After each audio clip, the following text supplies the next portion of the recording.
Now, on another matter, last week a bipartisan majority of senators voted to proceed to floor debate about our nation's long-term competition with China.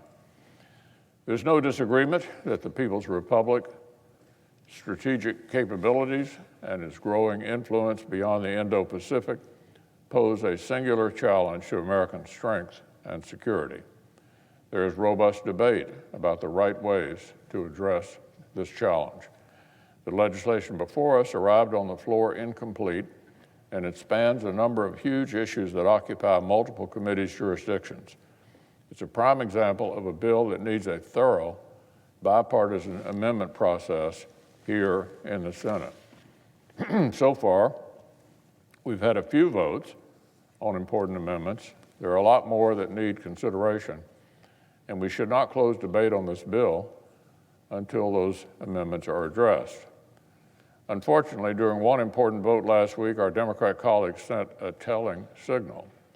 They voted down Ranking Member Inhofe and Vice Chairman Shelby's amendment to make sure that the real backbone of our competition with China, the resources we allocate to our armed forces and national defense, was not neglected. So make no mistake, supply chains, espionage, intellectual property, those are all important topics, but all the policy tweaks in the world would not amount to much help if we lose our military edge with respect to China. Soft power isn't much good without the hard power to back it up. The Chinese Communist Party appears to understand this quite clearly. According to one watchdog, it's increased military investment by 76% over the last decade.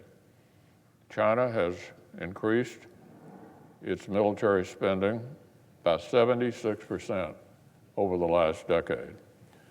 The same data show that our own U.S. defense spending fell 10% over that period thanks to the approach of the last Democratic administration, and now President Biden has signaled that he wants to cut defense spending after inflation. Exactly the wrong approach.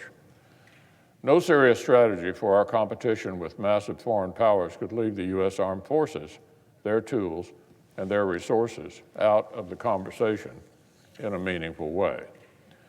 I hope and expect we'll have a number of further votes on important amendments before there would be any attempt to shut off debate on this wide-ranging measure.